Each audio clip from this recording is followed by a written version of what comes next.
పొద్దున్నే సూర్యుడు ఉదయించక ముందే లేసేవాడు, సరైన వ్యాయామం కూడా ఉండేది. ఇవన్నీ ఉన్నప్పుడు ప్రెగ్నెన్సీస్ ఎందుకు రావు? మస్తు వస్తాయి, మంచిగా వస్తాయి, కావాల్సినన్ని వస్తాయి. అయితే ఇప్పుడున్న పరిస్థితి ఏంటి? 30 దాటితే తప్పితే ప్రెగ్నెన్సీ ఆలోచించట్లేదు. ఇప్పుడున్న లైఫ్ స్టైల్లో చాలా మందికి స్ట్రెస్ ఎక్కువగా ఉంది, వాళ్ళకి కార్టిజాల్ వచ్చి అస్తవ్యస్తంగా అయిపోతున్నాయి హార్మోనల్ ఇంబ్యాలెన్సెస్ తో irregular periods, sperm quality issues, ఇట్లా ఎన్నో రకాల సమస్యలు వస్తున్నాయి. సెక్షువల్ యాక్టివిటీ కూడా డిఫరెంట్ ఏజెస్ లో డిఫరెంట్ టైప్స్ లో ఉంటుంది. Sometimes even a hug will give you the same feeling, sometimes even intimacy will not give you the same feeling. So environment మీద చాలా డిపెండ్ అయి ఉంటుంది. Sex చేస్తే తప్పు లేదు, చూస్తే తప్పు లేదు, పాన్ వీడియోస్ కోతి మూకుంటారే కింద అలడరా అని ఎవరు పట్టించినట్టు వాళ్ళు పెడతారు మెసేజ్లు, వాళ్ళకు కూడా అర్థమయ్యేలాగా ఉంటాయి. పీరియడ్స్ టైంలో ఉండేటప్పుడు కూడా నాతో సెక్స్ చేయాలని అడుగుతూ ఉంటుంటారు. If you are not comfortable you should not. అంటే చెప్తే వాళ్ళు కూడా ఎలా తీసుకుంటారు అని మొహమాటం ఉన్నప్పుడు నోరు మూసుకోవాలి. మరి ఈ మాత్రం కూడా కమ్యూనికేట్ చెయ్యలేకపోతే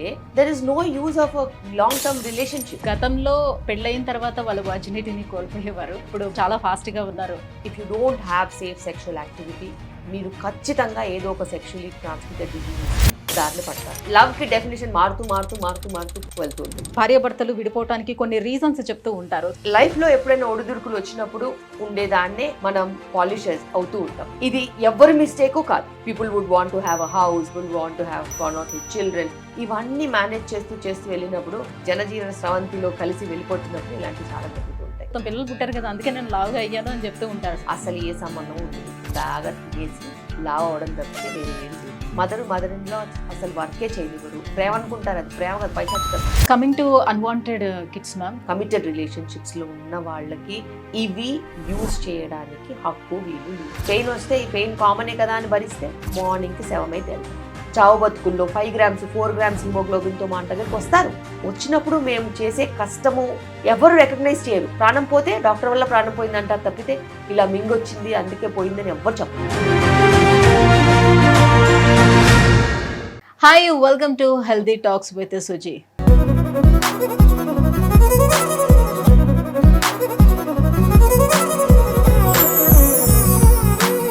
ఈ టాక్ షోలో నిజంగా మనం మాట్లాడుకునే మాటలన్నీ కూడా చాలా హెల్తీగా ఉంటాయి. ప్రతి ఒక్కరికి యూజ్ అయినటువంటి టాపిక్స్ మనం మాట్లాడబోతున్నాం. సో ఇవాల్టి పాడ్కాస్ట్లో మనం సెక్స్ ఎడ్యుకేషన్ గురించి కానివ్వండి, లేదంటే ఈ పీరియడ్స్ అమ్మాయిలు ఎదుర్కొన్నటువంటి పీరియడ్స్ సమస్యల గురించి కానివ్వండి, అండ్ ఇన్ఫర్టిలిటీ సమస్యలు పెరగడానికి రీజన్స్ కానివ్వండి. సో ఇవన్నీ కూడా జనరల్గా ప్రతి ఒక్కరికి ఉన్నటువంటి డౌట్స్ ఏవైతే ఉంటాయో, కొంతమంది ఎవరైతే షేర్ చేసుకోలేకపోతూ ఉంటారో, సో అలాంటి ఇష్యూస్ అన్నీ కూడా ఈ పాడ్కాస్ట్లోనే మాట్లాడబోతున్నాం. సో ఇవన్నీ డిస్కస్ చేసేందుకు మనతో పాటు ఉన్నారు ఒక ఫేమస్ గైనకాలజిస్ట్. 2 తెలుగు రాష్ట్రాల్లోనే అసలు పరిచయమే అవసరం లేనటువంటి, అందరికీ సుపరిచితురాలైనటువంటి డాక్టర్ శిల్పి రెడ్డి గారు మనతో పాటు ఉన్నారు. మేడంతో మాట్లాడేద్దాం. Hello ma'am. Hello, how are you? Very good ma'am. First of all మీకు థ్యాంక్స్ చెప్పుకోవాలి, ఎందుకంటే మీ టైం చాలా ప్రీషియస్ ఐ నో. సో అయినా మీకున్న టైంలో మాకు ఈ టైం కేటాయించినందుకు thank you so much for that. Welcome. So first of all sex education గురించి మాట్లాడాలనుకుంటున్నాం మ్యామ్. సో దీని గురించి మాట్లాడేదానికన్నా బిఫోర్, సో నేను ఒకటి ఎక్స్పీరియన్స్ అయిన దాని గురించి చెప్తాను. సో ఒక గైనకాలజిస్ట్తో నేను ఆల్రెడీ ఒక సెక్స్ ఎడ్యుకేషన్ గురించి ఒక వీడియో చేశాం. సో వీడియోలో కింద కామెంట్స్ అన్నీ చూసేటప్పుడు చాలా వల్గర్గా వచ్చినాయి. సో వాట్ ఐ థాట్, అసలు సెక్స్ అనే మాటని అసలు యూజ్ చేయకూడదా? ఎడ్యుకేషన్ గురించి అసలు మాట్లాడకూడదా? సెక్స్ చేస్తే తప్పు లేదు, చూస్తే తప్పు లేదు, పాన్ వీడియోస్. సో మనకి సినిమాల్లోని ఈ రొమాన్స్ చూస్తే తప్పు లేదు. సో ఎడ్యుకేట్ చేయడంలో వచ్చే తప్పు ఏంటి? అసలు ఎందుకు మనుషుల ఆలోచన ధోరణి ఈ రకంగా ఉంది? సో సెక్స్ ఎడ్యుకేషన్ అనేది ఎంతవరకు అవసరం పిల్లలకి? తప్పకుండా ఇప్పుడున్న పిల్లలకైతే కరెక్ట్ సెక్స్ ఎడ్యుకేషన్ అనేది ఇంపార్టెంట్. ఎందుకంటే వాళ్ళకి తెలిసి తెలియనిది చాలా అన్వాంటెడ్ ఇన్ఫర్మేషన్ వాళ్ళ బ్రెయిన్లోకి, వాళ్ళ ఐస్లోకి, వాళ్ళ మొత్తం ఆలోచనలోకి వెళ్ళిపోతుంది. అలాంటప్పుడు ఒక ఎడ్యుకేషన్ ద్వారా రైట్ ఇన్ఫర్మేషన్ ఇచ్చే బాధ్యత అనేది రెస్పాన్సిబుల్ పీపుల్కి ఉండాలి. ఇప్పుడు దానికి స్పెషల్గా సైకాలజిస్టులు ఉంటారు, సెక్స్ ఎడ్యుకేటర్స్ ఉంటారు. సో వాళ్ళు దీన్ని సటిల్గా ఎలాగైతే మనం చెప్పగలుగుతామో, వాళ్ళకి అర్థమయ్యేలాగా ఎంత జాగ్రత్తగా వాళ్ళు ఉండాలో ఆ విధంగా ప్రొఫెషనల్గా చెప్తారు. సో అలాంటప్పుడు మనము ప్రొఫెషనలిజం అనేది నిజంగా ఏ ప్రొఫెషన్కైనా ఉండాలి. అలా మనం ప్రొఫెషనల్గా బిహేవ్ చేసినప్పుడు అవతల వాళ్ళకి కూడా చాలా పద్ధతిగా అర్థమవుతుంది. ఇలా పద్ధతిగా అర్థం చేసుకుంటేనే ఇవాళ రేపు ప్రాబ్లమ్స్ రాకుండా ఉంటాయి. వాళ్ళకి నచ్చినట్టు, వాళ్ళకి కనిపించినట్టు, వాళ్ళకి అవసరం ఉన్నట్టు అర్థం చేసుకుంటే రేపు మనకి ఎన్నో ప్రాబ్లమ్స్ రావచ్చు. ఆ ప్రాబ్లమ్స్ చిన్న వయసులో ఉన్న పిల్లలకి, యుక్త వయసులో ఉన్న అమ్మాయిలకు కానీ అబ్బాయిలకు కానీ వస్తే మటుకు క్షమించరాని నేరం. సో ఇలా మనము క్షమించరాని నేరాలని, ఘోరాలని పెంచడం కంటే ఖచ్చితంగా ఒక పద్ధతిగా, ఒక మంచి దారిలో వాళ్ళని ట్రైన్ చేసుకుంటే అద్భుతమైన ఒక సమాజం అనేది ఉంటుంది. అలాంటి అద్భుతమైన సమాజంలో ఈ కోతి మూకుంటారే కింద అలడడా అని ఎవరు వచ్చినట్టు వాళ్ళు పెడతారు మెసేజ్లు, అలాంటి వాళ్ళు ట్రైన్ అయ్యి ఓహో ఇలా కూడా ఉంటుందా అని వాళ్ళకి కూడా అర్థమయ్యేలాగా ఉండాలి. బికాస్ ఈ విషయంలో మాట్లాడుకున్నట్టయితే అసలు మనం ఎవరి మనుగడ లేదు. If there is no sexual activity, ఎక్కడి నుంచి పుడతారు జనాలు, ఎక్కడి నుంచి ప్రపంచం నడుస్తుంది. ఎటువంటి మానవాళి నడవాలన్నా, ఎటువంటి యానిమల్స్ పెరగాలన్నా ఖచ్చితంగా దాని గురించి కరెక్ట్ అవగాహన అనేది ఉండాలి. సేఫ్ సెక్స్ ఎడ్యుకేషన్కి సంబంధించి పిల్లలకు వివరించడంలో పేరెంట్స్ పాత్ర, అంటే వాళ్ళ రెస్పాన్సిబిలిటీ ఎంత ఉండాలి, అండ్ స్కూల్స్లో సెక్స్ ఎడ్యుకేషన్ గురించి ఉండాలంటారా, ఉంటే తప్పేమైనా ఉంటుందా? ప్రతి స్కూల్లో సెక్స్ ఎడ్యుకేషన్ గురించి క్లాసెస్ అనేవి మ్యాండేటరీగా ఉండాలి. ఒక 8th, 9th, 10th class onwards నుంచి ఉంటే మంచిది. అయితే అంతకన్నా చిన్నపిల్లలకి పేరెంట్స్ బాధ్యత తీసుకొని వాళ్ళు సరైన దారిలో పెట్టుకుంటే మంచిది. ఎందుకంటే ఎంతవరకు వాళ్ళు ఫ్రెండ్లీగా ఉండగలుగుతారు, ఎంతవరకు వాళ్ళు ఓపెన్గా ఉండగలుగుతారు అనేది ఒక పెద్ద ప్రశ్న. లేదు వాళ్ళు ఉండలేకపోతున్నారని అంటే ఆబ్వియస్లీ పీడియాట్రిషియన్స్ ఉంటారు, స్పెషలిస్టులు ఉంటారు, వాళ్ళ హెల్ప్ తీసుకోవచ్చు, తప్పేంటి. ఎనీ టైం రైట్ ఏజ్లో కనుక కరెక్ట్ అవగాహన అనేది ఉంటే మటుకు నిజంగా లాభపడు. టు బి ఫ్రాంక్ మాట్లాడుకోవాలి అని అంటే గతంలో పెళ్ళయిన తర్వాత వాళ్ళు వర్జినిటీని కోల్పోయేవారు, బట్ ఇప్పుడు బిఫోర్ మ్యారేజే చాలా వరకు అందరూ చాలా ఫాస్ట్గా ఉన్నారు. సో దాని గురించి అసలు క్వశ్చన్ కూడా చేయకూడదేమో. సో ఇంత ఎర్లీగా ఇంటర్ కోర్స్లో పార్టిసిపేట్ చేయటం వల్ల వచ్చే కాంప్లికేషన్స్ ఏమైనా ఉంటాయా ఫర్దర్గా? బేసిక్గా మనము అమ్మాయిలకైనా అబ్బాయిలకైనా కరెక్ట్ ఎడ్యుకేషన్ ఇవ్వగలుగుతాం. అక్కడి నుంచి వాళ్ళ దారి వాళ్ళు తీసుకోవాలి. కొంతమందికి వాళ్ళ దారి అదే అనిపిస్తుంది, కొంతమందికి వాళ్ళ దారి సరైన దారి వాళ్ళు ప్లాన్ చేసుకుంటారు. ఏదైతేనేమి ఇప్పుడు మ్యారేజెస్, కమిటెడ్ రిలేషన్షిప్స్కి టైం పడుతుంది. అది ఎడ్యుకేషన్ అయినా అయి ఉండొచ్చు, ప్రొఫెషనల్గా అయినా అయి ఉండొచ్చు, లేకపోతే వాళ్ళ చాయిసెస్ అయినా అయి ఉండొచ్చు. మరి అంత డీలే అవుతున్నప్పుడు వాళ్ళకి ఆ జర్నీలో ఒక జర్నీలో ఉన్నప్పుడు ఎవరైనా నచ్చిన వాళ్ళు దారిలో రావచ్చు, ఏదైనా అనుకోకుండా కొన్ని జరగవచ్చు. సో ఇలాంటివి క్షణికంగా కొన్ని జరిగిపోతుండొచ్చు. బికాస్ హార్మోన్స్ అనేవి అందరికీ ఉంటాయి, హార్మోన్స్ పని చేయకుండా ఎందుకు ఉంటాయి చెప్పు. సో ఇలా మనకి committed relationships and marriages delay అవుతున్నప్పుడు ఇవన్నీ మనం ఫోర్సీ చేస్తాం, 100% ఫోర్సీ చేస్తాం. అయితే ఇప్పుడు మనకి ఏం ఆలోచించాలంటే, మనము ఎప్పుడైతే వీటి గురించి మనం మాట్లాడతామో వాళ్ళకి అర్థమయ్యేలాగా చెప్పాలి, ఏది సేఫ్ ఏది నాట్ సేఫ్. సేఫ్టీ గురించి మాట్లాడిన అవుతే సెక్షువలీ ట్రాన్స్మిటెడ్ డిజీజెస్ చాలా చాలా ఇంపార్టెంట్.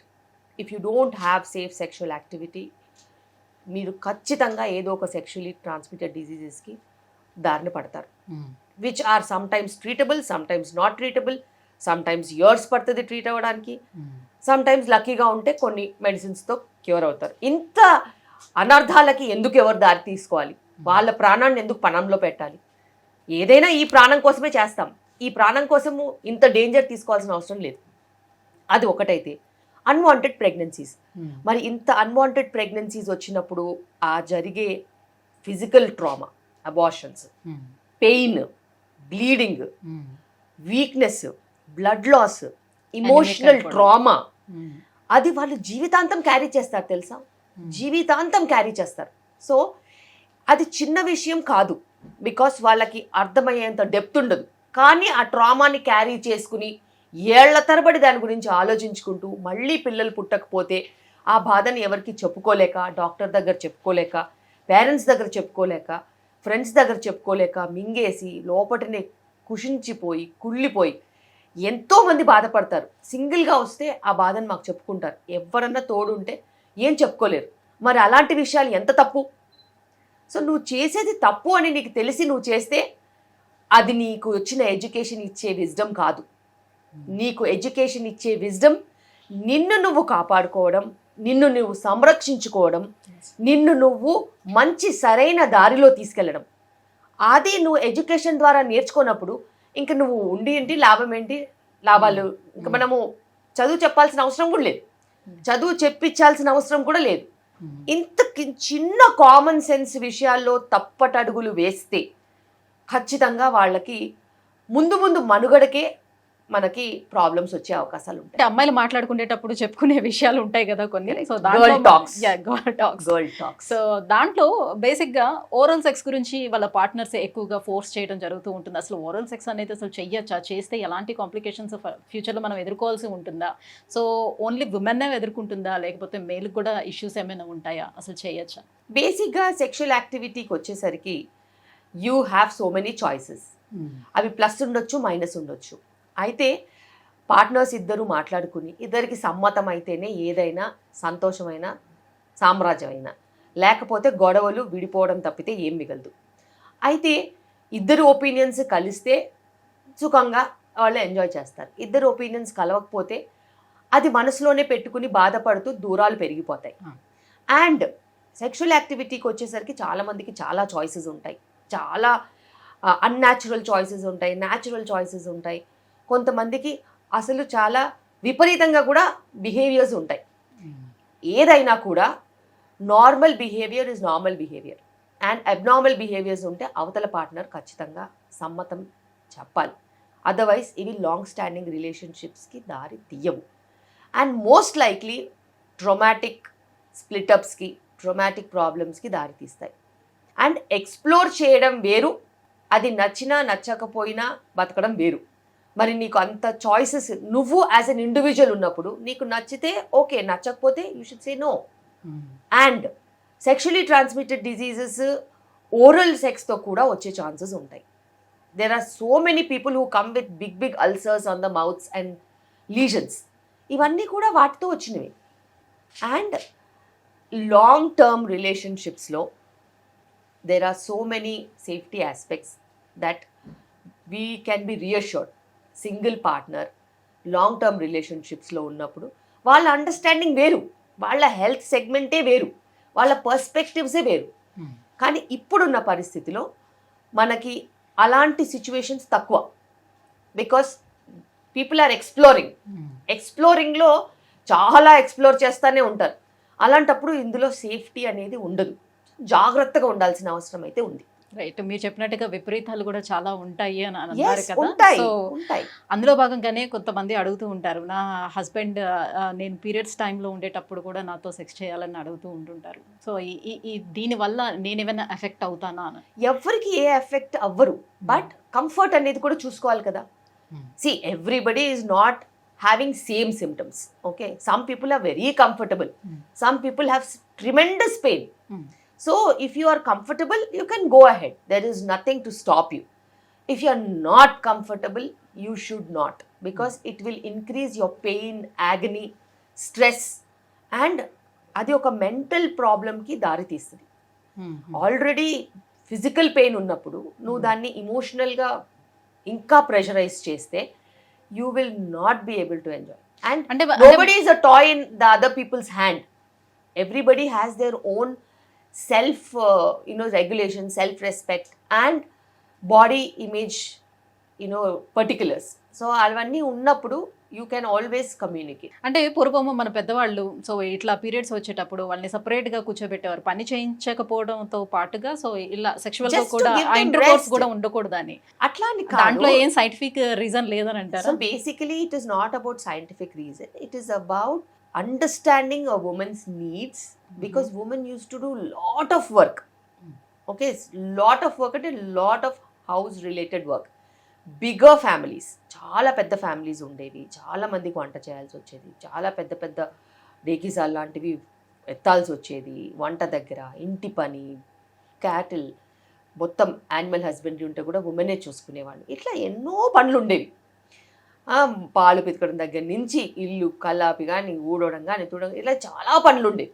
సో అలాంటి వాటికి నీకు కొంచెం రెస్ట్ ఇవ్వడానికి కొన్ని సోషల్ నార్మ్స్ గ్యాదర్ చేశారేమో తప్పితే కానీ, అండ్ అందులో ఒక పార్ట్ ఇది కూడా ఉండొచ్చు, just give her space, recovery, additional stress లేకుండా రిలాక్స్డ్గా ఉండడానికి తప్పితే వేరే ఏ విషయాలు లేవు. So men and women sexual లైఫ్లో ఉమెన్ సాటిస్ఫాక్షన్కి ఎంత ప్రయారిటీ అనేది ఇస్తున్నారు ప్రజెంట్ మెన్స్ అనేది? అది మెన్ తప్పు కాదు, అది ఉమెన్ షుడ్ బి రెస్పాన్సిబుల్. చాలాసార్లు నేను చూశాను, if not 100%, at least 70% women do not communicate. తనకి ఏం కావాలో తను కమ్యూనికేట్ చేయలేదు, చెప్పదు. ఇది whether she's got an orgasm or not, whether she satisfied or not, or whether she's happy or not, she never speaks. And అంటే చెప్తే వాళ్ళు కూడా ఎట్లా తీసుకుంటారు అనే మొహమాటం ఉన్నప్పుడు నోరు మూసుకోవాలి మరి. ఇంక అందులో ఉనికిడేది? You are an individual, he is an individual. ఇండివిజువల్గా మీరు టుగెదర్గా ఒక రిలేషన్షిప్లో ట్రావెల్ అవుతున్నప్పుడు ఇద్దరికీ ఆ మాట్లాడుకునే స్పేసు, ఓపెన్నెస్, కమ్యూనికేషన్, ట్రాన్స్పరెన్సీ ఉండాలి. నువ్వు నీ ట్రాన్స్పరెన్సీని తొక్కేసుకుని పార్ట్నర్ ఏమనుకుంటాడో అనుకుంటే తప్పు కదా. చాలాసార్లు కమ్యూనికేషనే ప్రాబ్లం.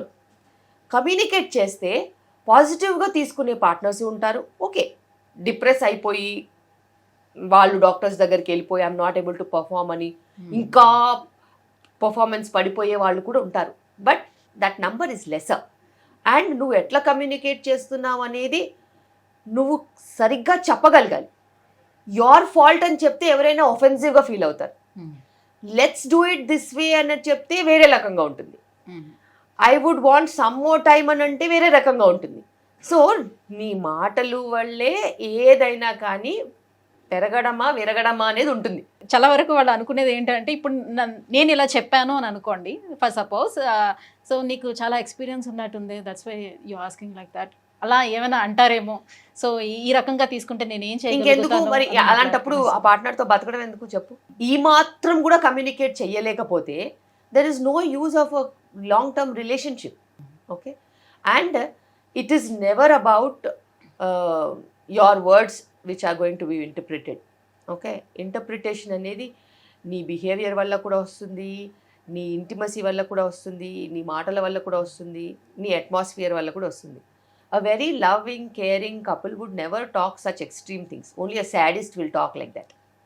సో అట్లాంటి సాడిస్ట్ గారితో ఉండాల్సిన అవసరం కూడా లేదు. అంత చెడ్డగా నీ గురించి మాట్లాడినోళ్ళు పట్టుకుని ఊగులాడాల్సిన అవసరం అసలుకే లేదు. సో ఏదైనా అర్థం చేసుకుంటేనే రిలేషన్షిప్. ఇంత నాస్టీగా మాట్లాడితే ఇంకా వాడు నీ గురించి ఏమనుకుంటున్నాడు, నువ్వు ఎందుకు ఉండాలి కలిసి? As well get out of that trauma. Today if he speaks like this, tomorrow he'll speak anything else. And if you are going to think like he might talk to me like that, that means you don't have an internal respect for him. So ఏదైనా రిలేషన్షిప్లో బయట ఎంత respect ఉంటుందో లోపల కూడా అంతే respect ఉండాలి, అంత కమ్యూనికేషన్ ఉండాలి, అంత ట్రాన్స్పరెన్సీ ఉండాలి. లేకపోతే there is no point in even staying together. భార్యాభర్తలు విడిపోవటానికి కొన్ని రీజన్స్ చెప్తూ ఉంటారు. సో బిఫోర్ మ్యారేజ్ తను ఉన్నట్టుగా, అంటే ఒకవేళ లవ్ చేసుకుంటే బిఫోర్ మ్యారేజ్ ఉన్నట్టుగా, లేదు అంటే మ్యారేజ్ స్టార్టింగ్లో ఉన్న విధంగా తర్వాత పిల్లలు పుట్టిన తర్వాత ఉండటం లేదు. సో అది ఎలాంటి కండిషన్లో అయినా కావచ్చు, లైక్ తన లవ్ని ఎక్స్ప్రెస్ చేసే విధానంలో కావచ్చు, లేదంటే సెక్షువల్ లైఫ్లో కావచ్చు. సో ఇలాంటివన్నీ కూడా నాకు డిఫరెన్సెస్ కనిపిస్తున్నాయి కాబట్టి మేము ఉండలేకపోతున్నాం, మాకు చాలా డిఫరెన్సెస్ వచ్చాయని చెప్తూ ఉంటారు. ఎందుకు బిఫోర్ ఉన్నట్టుగా ఆఫ్టర్ ఉండలేకపోతారు? అంటే ప్రాబ్లం మెన్లో ఉంటుందా ఉమెన్లో ఉంటుందా? ప్రాబ్లం లైఫ్లో ఉంటుంది. Because when you travel together ఖచ్చితంగా ఈ రోజు ఉన్నట్టు రేపు ఉండదు, రేపు ఉన్నట్టు ఎల్లుండి ఉండదు. అండ్ లైఫ్లో ఎప్పుడు కష్టాలు నష్టాలు సుఖాలు వస్తూ పోతూ ఉంటాయి. And that builds relationship. అలాగే నీ demands and your profession and your environment keeps changing. అవి చేంజ్ అవుతున్నా కొద్దీ దానికి అనుగుణంగా నువ్వు అడ్జస్ట్ అవుతూ వెళ్ళిపోవాలి. At 20s you are a different person, at 30s you are a different person, at 40s you are different, 50s you are different. Your body is different, yes. Your work is different, your professional engagements are different, your family is different, your responsibilities are different. So prioritize అయ్యేవి prioritize అవుతూ ఉంటాయి, prioritize లేని పక్కన పడుతూ ఉంటాయి.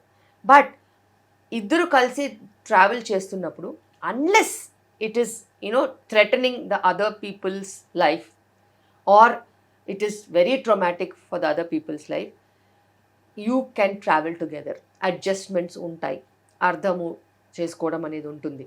And sexual activity కూడా different ఏజెస్లో different టైప్స్లో ఉంటుంది. Sometimes even a hug will give you the same feeling, sometimes even intimacy will not give you the same feeling. So environment మీద చాలా డిపెండ్ అయి ఉంటుంది. లైఫ్లో ఎప్పుడైనా ఒడిదుడుకులు వచ్చినప్పుడు ఉండేదాన్నే మనం పాలిష్ అవుతూ ఉంటాం తప్పితే ఇది ఎవ్వరి మిస్టేకు కాదు. అండ్ ఇప్పుడున్న హై స్పీడ్ సొసైటీలో చాలా డిమాండింగ్ సిచ్యువేషన్స్లో వర్క్ చాలా టైం తినేస్తుంది. అండ్ వర్క్తో పాటు other things also are very very occupying, like your own commitments కానీ, యువర్ ఫైనాన్షియల్ గ్రోత్ కానీ, కెరియర్తో పాటు ఇంట్లో ఉన్న రెస్పాన్సిబిలిటీస్ కానీ, ఎక్స్పెక్టేషన్స్ కానీ. People would want to have a house, people would want to have a vehicle, people want to have 1 or 2 children. ఇవన్నీ manage చేస్తూ వెళ్ళినప్పుడు ఆ జనజీవన స్రవంతిలో కలిసి వెళ్ళిపోతున్నప్పుడు ఇలాంటివి చాలా జరుగుతూ ఉంటాయి. And it's just a part of life and people keep changing. లవ్కి డెఫినేషన్ మారుతూ వెళ్తూ ఉంటుంది. సో ఇప్పుడు చాలా రిలేషన్షిప్స్ అన్నీ కూడా మాక్సిమం బ్రేక్ అవుతూ అలా వెళ్తున్నటువంటి ఈ రిలేషన్షిప్స్ని చూసి సో చాలామంది ఏంటంటే జస్ట్ లివింగ్ టుగెదర్ రిలేషన్షిప్ వచ్చేద్దాం, మ్యారేజెస్ ఇవన్నీ ఎందుకు, తర్వాత మళ్ళీ డివోర్స్ ఇవన్నీ తలకాయ నొప్పులన్నీ ఎందుకు, సో లివింగ్ టుగెదర్లో ఉందాం అండ్ ఫైనాన్షియల్ ఫ్రీడమ్ కూడా మనకి పోతుంది అండ్ ఆ కంపాటబిలిటీ ఉండదు. సో ఇవన్నీ ఆలోచిస్తూ ఉంటారు. సో కొద్ది రోజులు పోయిన తర్వాత ఈ మ్యారేజ్ అనే వర్డ్ కూడా ఇంకా ఉండదంటారా? అసలు ఇలాంటి రిలేషన్షిప్స్ ఏమైనా ఉంటాయా, లేకపోతే ఈ లివింగ్ టుగెదరే వెళ్తాయంటారా? చూస్తూ ఉంటుంటే ఏమనిపిస్తుంది? బేసిక్గా కుటుంబ వ్యవస్థ, మ్యారేజెస్ ఇవన్నీ కూడా చాలా చాలా చాలా కోట్ల సంవత్సరాల నుంచి ఉన్నాయి. ఆది మానవులు అప్పుడు కూడా ఉన్నారు, ఇప్పుడు కూడా లోకంలో ఉన్నారు. Who just behave like stray dogs. They can be stray dogs anywhere. అయితే కుటుంబ వ్యవస్థ అనేది చాలా స్ట్రాంగ్, చాలా చాలా strong.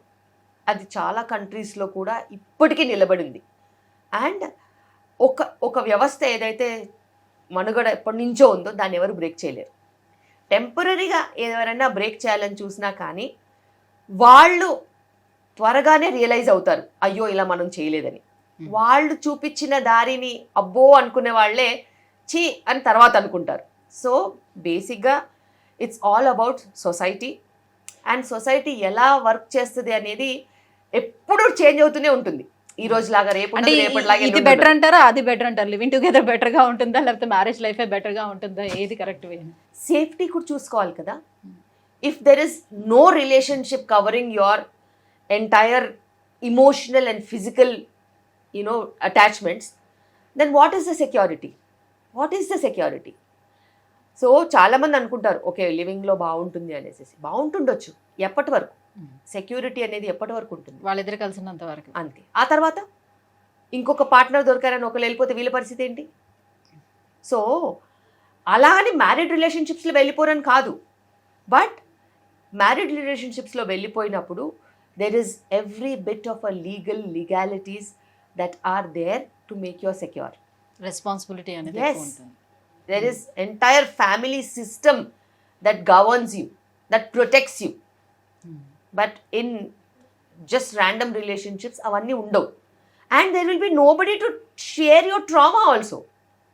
Anybody going through divorce, there will be families supporting them, children supporting them, or something else supporting them to stand by them. At least siblings, at least anybody. But when you are getting apart or having hardships in your other relationships, there will be very few people to support you. And you are not very secure there. Legal ga kuda konni legalities e untai, anni legalities apply avvu. So coming to male masturbation, so హస్తప్రయోగం, so ఇది everyday చేయటం వల్ల వాళ్ళ mental health ఏమైనా దెబ్బతింటుందా? See, it's a absolute normal phenomenon. Masturbation అనేది చాలా చాలా normal. You cannot tell that it is abnormal unless and until people have forgotten the entire world and only doing that. That is not normal. That's abnormal. So నీ దినచర్యలు, నీ profession, నీ work space, నీ workout, నీ family life, నీ education ఇవేమి disturb అవ్వట్లేదు, once in a while you're doing it అంటే there is nothing wrong in it and it is absolutely normal and your hormones guide you and it is okay. But when you stop the entire world and you are just after it and you are doing it more than often, more than required, stopping your work or stopping your communication skills or not engaging with people around and the social life anta potundi అని అంటే then that's not normal. You need help and you have professional people to help you. So ఇంతకు ముందు అయితే మనకి కరెక్ట్గా ఒక age అనేది చూసి ఒక 18 ఇయర్స్ తర్వాత లేకపోతే 21 ఇయర్స్ తర్వాత ఎడ్యుకేషన్ అయిపోయిన వెంటనే మనకి మ్యారేజెస్ అనేది చేసేవాళ్ళు. సో పిల్లల్ని కూడా ఇమీడియట్గా ప్లాన్ చేసుకుని ఈ ప్రొసీజర్ ఉండేది. బట్ నవేడేస్ అందరూ కూడా కెరియర్ వైజ్గా వెళ్తున్నారు, ఆ ఓరియంటెడ్గా వెళ్తున్నారు కాబట్టి సో వాళ్ళంతా ఒక 35 అట్లా, అమ్మాయిలు కూడా అలానే ప్లాన్ చేసుకుంటూ వస్తున్నారు 30-35 అన్నప్పుడు. సో పిల్లల దగ్గరకు వచ్చేటప్పటికి ఈ కాంప్లికేషన్స్ నార్మల్ అయిపోయింది. సో గల్లీకి ఒక ఇన్ఫర్టిలిటీ సెంటర్స్ అనేది వస్తుంది. సో ఇది పెరుగుతున్న టైంలో ప్రాపర్గా నాకు పిల్లల్ని కావాలి ప్లాన్ చేసుకోవాలనుకునేటప్పుడు ఉన్నటువంటి ఆప్షన్స్ ఏంటి, ఎలా చేసుకోవాలి, దీని నుంచి ఏ రకంగా బయటపడవచ్చు? కుటుంబ వ్యవస్థ ఎప్పుడైనా కూడా చాలా పటిష్టంగా ఉండింది. So early marriages always better. Teenage marriages కాదు, ఎర్లీ మ్యారేజెస్ అంటే ద రైట్ ఏజ్ మ్యారేజెస్ చాలా బెటర్. దాని మీద ఒక మొత్తం దేశ భవిష్యత్తు ఉంటుంది. ఇప్పుడు మనం ఇంత స్ట్రాంగ్గా ఎందుకున్నాము యాజ్ అన్ ఎకానమీ? అన్ని other economies are dying economies అని ఎందుకు అంటున్నారు? Because we have young population. అంటే ఈ దేశాన్ని, ఈ వ్యవస్థని మన లాస్ట్ జనరేషన్ కాపాడారు. వాళ్ళందరూ టైంకి పెళ్ళిళ్ళు చేసుకుని 2-3 పిల్లల్ని కానీ ఇప్పుడు ఈ దేశానికి యంగ్ పాపులేషన్ని ఇచ్చారు.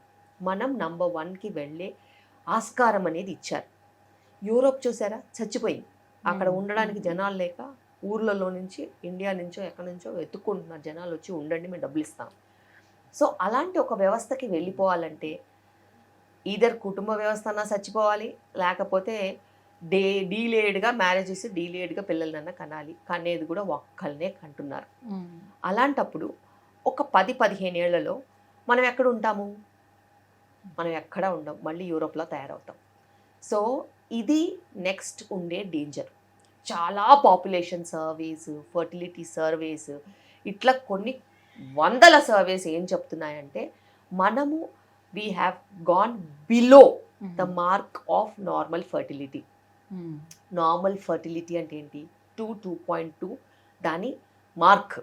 అంటే 2 పెళ్ళి చేసుకుంటే వాళ్ళకి 2 పిల్లలు. ఓకే, సో యావరేజ్గా 2.2 ఫర్టిలిటీ నంబర్.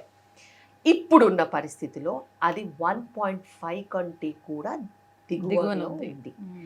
ఎందుకు వచ్చింది ఆ పరిస్థితి? Because of one is late marriages, one is deciding late to have children, third is fertility problems, fourth is getting pregnant difficult, having miscarriages, obstetric problems రావడము. దాని తర్వాత another reason is పిల్లలు పుట్టాక కూడా వాళ్ళు చిన్న వయసులోనే చనిపోవడం. ఏది డెంగ్యూ అయినా అయ్యుండొచ్చు, మొన్న కోవిడ్కి చనిపోయినట్టు ఎన్నో రీజన్స్ అయ్యుండొచ్చు. సో బర్త్ రేటు తగ్గుతుంది. ఎంత హెల్త్ ఇన్ఫ్రాస్ట్రక్చర్ ఉన్నా కూడా ఏదో ఒక పాండమిక్, ఎపిడమిక్ లాంటివి వచ్చి పిల్లల భవిష్యత్తుతో లాక్కుంటున్నాయి. సో ఇలా ఉన్నప్పుడు ఇంకా మనము లేట్గా మ్యారేజెస్ చేసుకున్నట్టు అయితే రీప్రొడక్టివ్ ఫంక్షన్కి స్కోప్ లేకుండా పోతుంది. Because there is pollution, there is so much of plastics that are microplastics.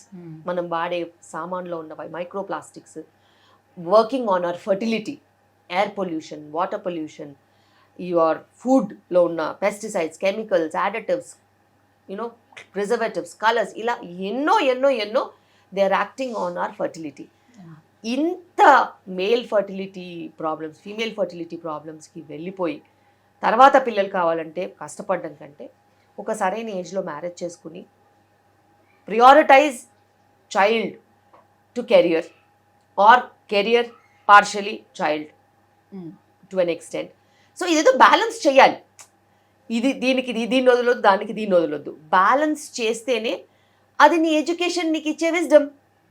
Correct కదా? ఇప్పుడు చదువుకోని వాళ్ళు తప్పులు చేసి, చదువుకున్న వాళ్ళు కూడా తప్పులు చేస్తే దాన్ని పాలిష్డ్ తప్పులన్నా తప్పే కదా. అంతే. సో నువ్వు చదువుకున్నప్పుడు నీ చదువు నీకు ఏం నేర్పించాలి? అట్లీస్ట్ కుటుంబ వ్యవస్థని కాలరాయొద్దన్నా నేర్పించదు కదా. సో అది నీకు నేర్పించదు చదువు. నీ చదువు నీకేం నేర్పిస్తుంది? నువ్వు మంచిగా ఆలోచించి నీకు నువ్వు ఏమవ్వాలో ఒక మంచి సంకల్పం తీసుకుని దాన్ని నెరవేర్చుకోవాలని చెప్తుంది. అందులో నీకు కుటుంబం లేదు, పెళ్ళిళ్ళు లేవు, పిల్లలు లేరు అని అంటే అది నీ ఇష్టం. తర్వాత ఎప్పుడైనా వాళ్ళు నాకు ఇప్పుడు పిల్లలు కావాలి 45 ఏళ్ళ కంటే కుదరదు. డోనర్ ఎగ్ డోనర్ స్పర్మే చెప్తారు మరి ఫర్టిలిటీ వాళ్ళు. ఫీమేల్లో ఎగ్ క్వాలిటీ తగ్గిపోవడం కానీ మేల్లోని స్పర్మ్ క్వాలిటీ తగ్గిపోవడానికి కానీ కేవలం ఏజ్ ఫ్యాక్టర్ అనేది రోల్ ప్లే చేస్తుందా, లేదు అంటే మనం తీసుకున్నటువంటి ఫుడ్ కూడా ఉందంటారా? లైఫ్ స్టైల్, మొత్తం లైఫ్ స్టైలే దానికి ఒక రీజన్ కింద మారింది. ఏజ్, ఏజ్ చాలా చాలా ఇంపార్టెంట్. 30+ వాళ్ళకి క్వాలిటీ తగ్గుతుంది, 35+ వాళ్ళకి బ్యాడ్ క్వాలిటీ ఉండే ఛాన్సెస్ చాలా హై ఉంటాయి. 40 తర్వాత ఆల్మోస్ట్ 80% ఆఫ్ ద టైం చాలా బ్యాడ్ క్వాలిటీ వస్తుంది ఎగ్స్ వరకు. స్పర్మ్ అంటారా, స్పర్మ్ కూడా ఏజ్కి కొంచెం రిలేషన్ ఉంటుంది, కానీ లైఫ్ స్టైల్కి మటుకు చాలా రిలేషన్షిప్ ఉంటుంది. Example alcohol, smoking, substance abuse, ఇవన్నీ కూడా ఎగ్ క్వాలిటీ, స్పర్మ్ క్వాలిటీని దెబ్బతీస్తాయి. వీటితో పాటు మనం యూస్ చేసే మైక్రో ప్లాస్టిక్స్, చాలా క్యాజువల్గా మనము వాటర్ బాటిల్స్లో నీళ్ళు తాగేసేసి పడేస్తూ ఉంటాము. ఆ ప్లాస్టిక్స్ కూడా లీచ్ అయిపోయి ఆ వాటర్లో ఉండి ఫర్టిలిటీ తగ్గిస్తున్నాయి. ఇలాగే మనం చెప్పుకుంటూ పోతే తినే ఆహారంలో కూడా చాలా పెస్టిసైడ్స్, కెమికల్స్, యాడిటివ్స్ కూడా ఉన్నాయి. ఇవన్నీ కూడా దాన్ని ఎక్కువగా ఇన్ఫ్లుయెన్స్ చేస్తున్నాయి. వీటితో పాటు మనము కోరి తెచ్చుకున్న కష్టాలు అంటాం కదా, ఎక్కువ టైం వర్క్ చేయడము, నైట్ అంతా కూర్చొని టీవీలు చూడడము, లేకపోతే సోషల్ మీడియా చూడడము, లేకపోతే నెట్ఫ్లిక్స్లు, అమెజాన్లు రన్లాగా ఒక కంటిన్యూస్ సిరీస్ మొత్తం నైట్ అంతా చూడడము, నిద్ర సరిగ్గా లేకపోవడము, స్ట్రెస్ తీసుకోవడము జాబ్లో, ఇవన్నీ కూడా ఫర్టిలిటీని ప్రతి యాంగిల్, ప్రతి కార్నర్ నుంచి ఇన్ఫ్లుయెన్స్ చేస్తున్నాయి. అండ్ ఇది ఓన్లీ ఆడవాళ్ళకి మగవాళ్ళకని కాకుండా ఇద్దరికి ఇవే ప్రాబ్లమ్స్ కామన్గా హిట్ చేయడం మూలాన చాలా ప్రాబ్లమ్స్ వస్తున్నాయి ప్రెగ్నెన్సీస్. సో గతంలో మనం చూసుకుంటే చాలా న్యాచురల్ ప్రెగ్నెన్సీసే ఎక్కువగా ఉండేవి, న్యాచురల్గా ప్రెగ్నెంట్ అయ్యేవారు. ప్రెగ్నెన్సీ వచ్చిన తర్వాత కూడా వాళ్ళు చక్కగా ఎలాంటి మెడిసిన్స్ లైక్ అలాంటివి ఏమి యూజ్ చేయకుండానే వాళ్ళ పనులు వాళ్ళు చక్కగా చేసుకునేవారు, డెలివరీ కూడా న్యాచురల్గా అయ్యేది. బట్ వెరాస్ ఇప్పుడు వచ్చేటప్పటికల్లా అసలు కన్సీవ్ అయ్యారని తెలిసిన దగ్గర నుంచి మెడిసిన్స్ అనేది స్టార్ట్ అయిపోతుంది డెలివరీ వరకు. ఎందుకు ఇట్లా? ఎందుకంటే స్టార్టింగ్ మీరు అన్నట్టు యంగ్ పాపులేషన్ ఉండేది. యంగ్ పాపులేషన్కి ఎటువంటి హెల్త్ ప్రాబ్లమ్స్ ఉండే ఛాన్సెస్ ఉండవు. లైక్ బీపీ అయినా, షుగర్ అయినా, స్థూలకాయ సమస్యలు అయినా ఏవి ఉండవు వాళ్ళకి. 18-20 years ఓ 40 kgs ఉండేవాళ్ళు అమ్మాయిలు అయితే. As young as 18-20 years or 16 years what ever, వాళ్ళకి వాళ్ళ ఏజ్ కొంచెం ప్రొటెక్షన్ ఇచ్చేది. హెల్త్ ప్రాబ్లమ్స్ అనేవి ఉండేవి కాదు. మోడరేట్గా ఫుడ్ తీసుకునేవాళ్ళు, ఎక్కువగా వర్క్ చేసేవాళ్ళు, ఫిజికల్ యాక్టివిటీ బ్రహ్మాండంగా ఉండేది. ఎంత మంచి ఫిజికల్ యాక్టివిటీ ఉండేదంటే సాయంత్రం అయ్యేసరికి భోంచేసి పడుకుంటే విపరీతంగా మంచిగా నిద్ర, ఎర్లీ స్లీపింగ్, పొద్దున్నే సూర్యుడు ఉదయించక ముందే లేసేవాళ్ళు. మళ్ళీ వాళ్ళ యాక్టివిటీస్, దినచర్యలతో పాటు సరైన వ్యాయామం కూడా ఉండేది. ఇవన్నీ ఉన్నప్పుడు ప్రెగ్నెన్సీస్ ఎందుకు రావు? మస్తు వస్తాయి, మంచిగా వస్తాయి, కావాల్సినన్ని వస్తాయి. అయితే ఇప్పుడున్న పరిస్థితి ఏంటి? 30 దాటితే తప్పితే ప్రెగ్నెన్సీ ఆలోచించట్లేదు. అప్పటికే 60, 70, 80 కిలోలు ఉంటున్నారు. ఇది మినిమం. ఇక 90, 100 చాలా మంది ఉంటారు. స్థూలకాయ సమస్యలు హస్బెండ్ వైఫ్ ఇద్దరికీ ఉంటున్నాయి. దీంతో పాటు సబ్స్టెన్స్ అబ్యూస్ విపరీతంగా పెరిగింది, కాలుష్యం చాలా పెరిగిపోయింది. వీటన్నిటితో పాటు రాత్రి నిద్రలు ఉండవు. సో బాడీ అనేది నీ రిపేర్ ఫ్యాక్టర్ని చూసుకున్నట్టయితే హార్ట్కి శ్రద్ధ పెడుతుందా, లివర్కి శ్రద్ధ పెడుతుందా, కిడ్నీస్కి శ్రద్ధ పెడుతుందా, బ్రెయిన్కి శ్రద్ధ పెడుతుందా, ఇవన్నీ పక్కన పడేసి రీప్రొడక్షన్కి సంధిస్తుందా? ఇవ్వదు.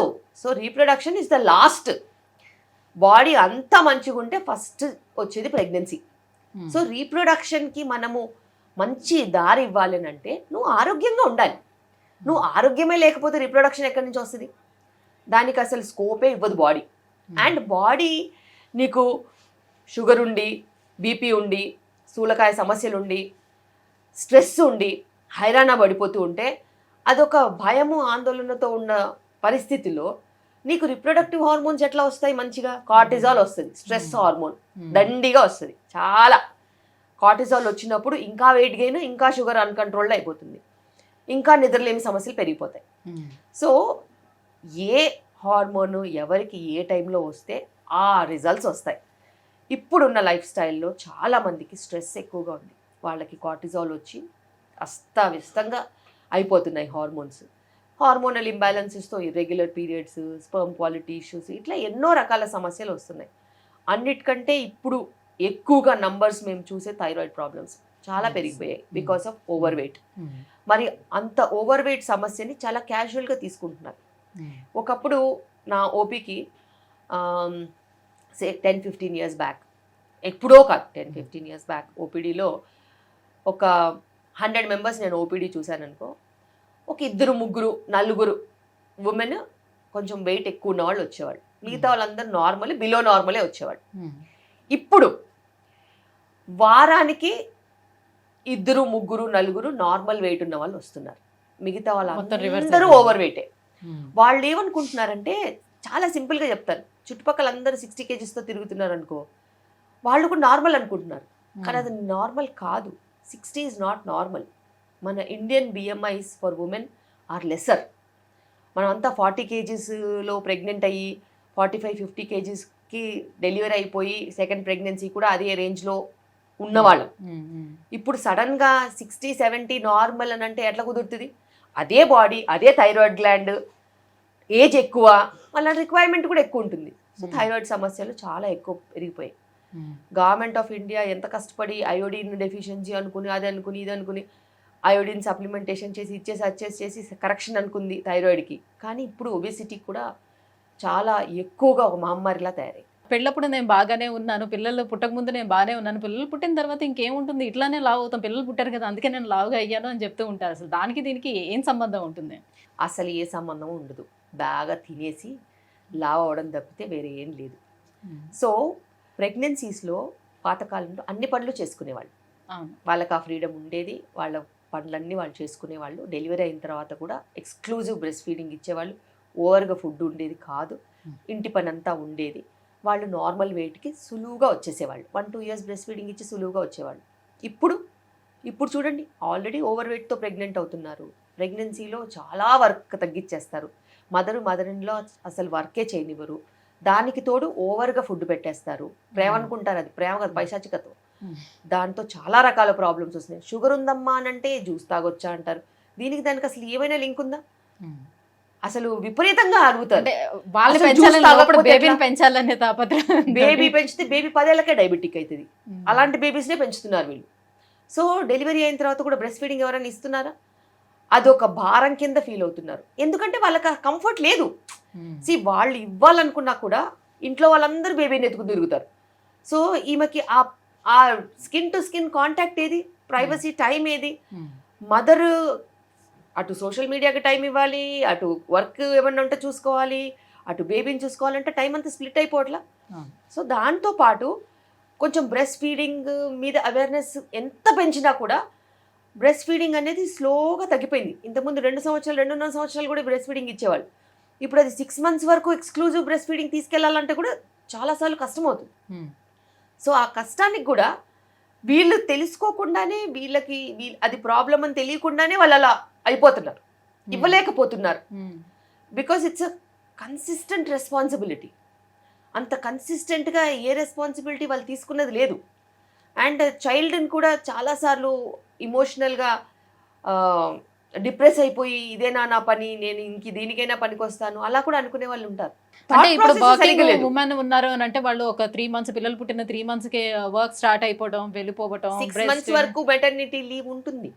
గవర్నమెంట్ ఆఫ్ ఇండియా ఆ ప్రొవిజన్ ఇచ్చింది, ఎందుకంటే 6 months మెటర్నిటీ లీవ్ ఇస్తే వీళ్ళు ఎక్స్క్లూజివ్గా బ్రెస్ట్ ఫీడింగ్ ఇస్తారని. కానీ మన వాళ్ళు ఏం చేస్తారు, అప్పుడప్పుడు 7th month 8th monthకి మెటర్నిటీ లీవ్ తీసేసుకోవడం వల్ల బేబీతో ఎక్కడ ఉంటుంది time. So that's the wrong step. ఎప్పుడైనా కానీ నువ్వు ప్రెగ్నెన్సీలో యాక్టివ్గా ఉండి ఆఫీస్కి వెళ్ళి ఇంటి పని చేసుకుంటూ ఇద్దరు హస్బెండ్ వైఫ్ ఫిట్నెస్ మెయింటైన్ చేసుకుంటే డెలివరీ అయిన తెల్లారి నుంచి నువ్వు మెటర్నిటీ లీవ్ తీసుకుంటే 6 months నువ్వు బేబీతో ఉండొచ్చు. ఆ 6 monthsలో నీకు లాక్టేషన్ మంచిగా ఎస్టాబ్లిష్ అయిపోతే, ఆ కిటుకు నీకు తెలిసిపోతే ఇంటి పని ఎలా చేసుకోవాలి, బేబీని ఎప్పుడు చూసుకోవాలి, బేబీకి ఫీడింగ్ ఎప్పుడు ఇవ్వాలి, నాకంటూ ఎప్పుడు టైం ఉంటుంది, నేను ఆఫీస్కి అంటే ఎలా ఎలా మేనేజ్ చేయాలని అన్నీ ఆలోచించుకుని సవ్యంగా పెట్టుకుంటే అది కదా నెక్స్ట్ ప్లానింగ్. 6 months తర్వాత కూడా వాళ్ళకి ఈజీగా ఉంటుంది పాత. అంటే వాళ్ళు బలవంతంగా ఇప్పుడు ఈ ఫీడింగ్ అనేది ఆఫ్ చేయడం వల్ల ఏమైనా సమస్య వస్తుందో తల్లికి? అసలు ఆఫ్ చేయాల్సిన అవసరమే లేదు. ఎక్స్ప్రెస్డ్ బ్రెస్ట్ మిల్క్ అనేది చాలా చాలా సులువు. దానికి ఇంటెన్షన్ ఉండాలి. ఆఫీస్లో కూడా ఎవ్రీ 2-3 hours ఒకసారి బ్రెస్ట్ మిల్క్ ఎక్స్ప్రెస్ చేసి ఫ్రిడ్జ్లో పెట్టాలి. వచ్చేటప్పుడు ఫ్లాస్క్లో పెట్టి వేసుకొని తెచ్చేసుకోవాలి. సో ఇది అందరూ చేయాల్సిన ప్రక్రియ అండ్ ఇది కష్టం కాదు. దీనికి ఒక మంచి ఇంటెన్షన్ ఉండాలి. ఫోర్స్డ్గా మన బ్రెస్ట్ ఫీడింగ్ ఆపేస్తే వెయిట్ లాస్ అనేది ఆగిపోతుంది. ఫుడ్ అనేది అప్పటిదాకా ఎక్కువ తీసుకుంటాం కదా, ఫుడ్ ఆపరు చాలామంది. సో దాంతో వెయిట్ గెయిన్ అనేది మళ్ళీ స్టార్ట్ అవుతుంది. రైట్. సో డెలివరీస్ విషయానికి వచ్చేటప్పుడు సో నార్మల్ డెలివరీ అవ్వడమే చాలా మంచిది అనేది ఉన్నటువంటి ప్రచారం. అయితే ఇప్పుడు ఏమంటున్నారంటే అంటే 2 వాదనలు వినిపిస్తున్నాయి. నార్మల్ డెలివరీ కూడా ఇబ్బందే కలుగజేస్తుంది లేడీస్కి. నార్మల్ డెలివరీ చేసేటప్పుడు పెల్విక్ మజిల్స్ అన్నీ లూజ్ అయిపోతూ ఉంటాయి. సో వాళ్ళకు కూడా బ్యాక్ పెయిన్ వస్తూ ఉంటుంది, వెజైనా లూజ్ అయిపోతుంది, తర్వాత సెక్షువల్ లైఫ్ అంతా కూడా ఇబ్బందిగా అనిపిస్తుంది. కాబట్టి సిజేరియన్కి వెళ్ళిపోదామని అనుకుంటున్నారు. ఇది ఎంతవరకు వాస్తవం అంటారు? వీళ్ళు కొత్త కాన్సెప్ట్ కనుక్కున్నారు. అనాది కాలంలో నుంచి కొన్ని వేల కోట్ల సంవత్సరాల నుంచి నార్మల్ డెలివరీసే అయినాయి. సర్జరీస్ ఎప్పటి నుంచి అవుతున్నాయి? కొన్ని సంవత్సరాల నుంచి అవుతున్నాయి. అవి ఎందుకు అవుతున్నాయి? మదర్కి ఏదైనా లైఫ్ థ్రెటనింగ్ ప్రాబ్లం ఉంటే, బేబీకి ఏదైనా లైఫ్ థ్రెటనింగ్ ప్రాబ్లం ఉంటే చేయాల్సిన ప్రొసీజర్ని ఇంత క్యాజువల్గా అడాప్ట్ చేసేసుకుంటారని నేను కూడా ఎప్పుడు అనుకోలేదు. లాస్ట్ 5 ఏళ్ల నుంచే ఈ పిచ్చి బాగా ముదిరిపోయింది. ఇది పిచ్చే తప్పితే వాస్తవత్వం లేదు. ఎందుకంటే పాతకాలంలో కూడా 10 మంది పిల్లల్ని కన్నారు. ఎలా కన్నారమ్మా? అంత లూజ్ అయిపోయి, అంత వేస్ట్ అయిపోయి, అంత పనికి రాకుండా అయిపోతే 10 మందిని ఎలా కంటారు చెప్పండి? ఉమెన్ సెక్షువలీ అట్రాక్టివ్గా ఉండి మంచిగా ఉంటేనే కదా 10th చైల్డ్ అనేది వస్తుంది.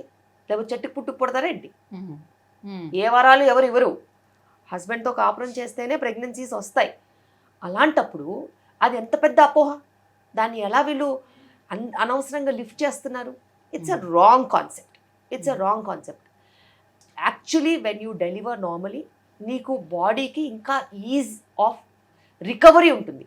అండ్ ఈజ్ ఆఫ్ రికవరీతో పాటు నువ్వు చేసుకోవాల్సిన మినిమల్ ఎక్సర్సైజెస్ చేసుకుని జాగ్రత్తగా ఉండి మంచి వైటమిన్స్ తీసుకొని, ఇప్పుడు ఏజ్ ఎక్కువ ఉంటున్నారు కాబట్టి, యంగ్గా ఉంటే నీకు ఆ పరిస్థితి కూడా ఏం లేదు. నీ ఏజే నిన్ను ప్రొటెక్ట్ చేస్తుంది. ఇప్పుడు హయ్యర్ ఏజెస్లో డెలివరీ అవుతున్నారు కాబట్టి నువ్వు తీసుకోవాల్సిన వ్యాయామం కానీ, ఎక్సర్సైజెస్ కానీ, డయట్ కానీ, మంచి వైటమిన్స్ కానీ తీసుకుంటే నీ రికవరీ కూడా బాగుంటుంది.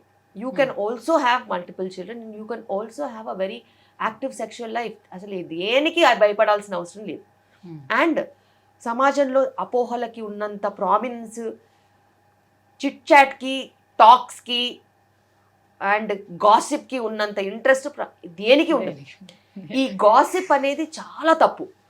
ఏదన్నా అవసరం ఉంటే మీరు బట్టల గురించో నగల గురించో మాట్లాడుకోవాలి, కానీ ఈ ఆడవాళ్ళు కూర్చొని సెక్షన్ల గురించి, నార్మల్ డెలివరీల గురించి, దాని రికవరీ గురించి చదువురాని వాళ్ళు మాట్లాడితే ఎంత బ్యాడ్గా ఉంటుంది. సో ప్రపంచం అంతా టాపిక్లు తక్కువైపోయినాయి సోది చెప్పుకోవడానికి. ఇలాంటి టాపిక్ల మీద సోది చెప్పి అందరినీ పక్కదారి పట్టిస్తున్నారు. వీళ్ళు ఎట్లాగో పక్కదారి పడతారు, వేరే వాళ్ళని కూడా పక్కదారి పట్టించాలని చూస్తున్నారు. కానీ అది నిజం కాదు. సో ఇప్పుడు నార్మల్ డెలివరీ చేసుకోవాలనుకునే వాళ్ళకు కూడా ఆ పెయిన్స్ ఎవరైతే తట్టుకోలేకపోతున్నారో, సో పెయిన్ రెడ్యూస్ చేయడానికి కోసం కూడా ఒక ఇంజెక్షన్ ఇస్తున్నారు అని అంటున్నారు. సో ఇలా తీసుకోవటం ఎంతవరకు కరెక్ట్ అంటారు? బేసిక్గా పెయిన్ ఆఫ్ డెలివరీ ఎప్పుడూ మారలేదు. కొన్ని కోట్ల సంవత్సరాల నుంచి అదే డెలివరీ, అదే పెయిన్. కానీ ఆడవాళ్ల పర్సెప్షన్ మారింది. ఇంతకుముందు అసలు లేబర్ పెయిన్ వస్తుందని చెప్తే కూడా అవునా, సరే, ఓకే, వెళ్ళిపోతారు అంతే. అంటే వాళ్ళకి అదేంటో తెలీదు. ఎవరు వాళ్ళకి బ్రెయిన్ వాష్ చేయలేదు. వచ్చినప్పుడు నొప్పులు అయిపోయినాయి, డెలివరీ అయిపోయింది, వెళ్ళిపోయారు. నొప్పి ఉండేనా అంటే మీరు చెప్పినారు కదమ్మా ఉంటుందని, ఏదో ఉండింది, అయిపోయింది. ఇదే ఎక్స్ప్రెషన్. దానికి ఇంపార్టెన్స్ ఎవరు ఇవ్వలేదు. వాళ్ళని లేబర్ పెయిన్లో నేను అడిగాను. 25 సంవత్సరాల నుంచి డెలివరీలు చేస్తున్నాను నేను. 20 ఏళ్ల ముందు, 15 ఏళ్ల ముందు, 10 ఏళ్ల ముందైనా చూసుకో. నీకు లేబర్ పెయిన్లో ఎవరైనా అడిగితే నొప్పి ఎక్కువగా ఉందమ్మా అంటే తట్టుకుంటానమ్మా, ఏం కాదు, అయిపోద్దిగా, ఇంతసేపు అవుద్ది. ఇది అడిగే క్వశ్చన్. ఇప్పుడు ఇంట్లో నుంచి బయలుదేరతాలే, అప్పటి నుంచి మొదలు పెడతారు. My wife is in labour, she's having severe pain. ఏది వన్ ఫింగరే. సో పెయిన్ అనేది వాళ్ళు పెయిన్లో ఎడ్యుకేషన్ తీసుకున్నారు. అన్ఎడ్యుకేటెడ్ పీపుల్ పెయిన్కి ఇంపార్టెన్సే ఇవ్వలేదు. అంటే ముళ్ళు కూడా ఎప్పుడు గుచ్చుకోని అమ్మాయిలకి మేము డెలివరీలు చేస్తున్నాం ఇప్పుడు. ఆలోచించండి. సో అలాంటప్పుడు వాళ్ళకి అది ఎంత పెద్ద విషయమో ఇది ఎంత చిన్న విషయం. అండ్ లేబర్లో టైం మేనేజ్మెంట్ ఇంపార్టెంట్. ఒక హస్బెండ్ అయితేనేమి లేకపోతే ఫ్యామిలీ అయితేనేమి నీకు సపోర్ట్ చేయాలి, నిన్ను ఎంగేజ్ చేయాలి, నీతో 4 మాటలు చెప్పాలి, 4 పాటలు వినాలి, లేకపోతే 4 రకాలుగా ఆ టైం మేనేజ్మెంట్ చాలా చాలా ఇంపార్టెంట్. నీకు జైల్లో పెట్టేసి సంవత్సరము ఒక్క రోజు కూడా జైల్లో ఒక సంవత్సరంలాగా ఉంటుంది. సేమ్ అలాంటి బిహేవ్ చేస్తే నీకు పెయిన్ ఎక్కువనే అనిపిస్తుంది. కానీ ఒక్క రోజు మొత్తం నువ్వు కూర్చొని భజన చేయండి, అసలు టైం తెలుస్తుందా? ఓవర్ నైట్ చేస్తారు కదా భజనలు, రాత్రంతా చేస్తారు, ఎప్పుడు తెల్లారుతుందో తెలియదు. అవునా? So it is all about engaging time management.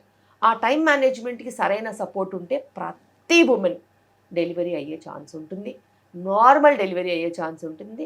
And ఇంకా పెయిన్ మేనేజ్మెంట్కి అంటారా, చాలా చాలా చాలా ఒక స్ప్రెడ్డే ఉంది.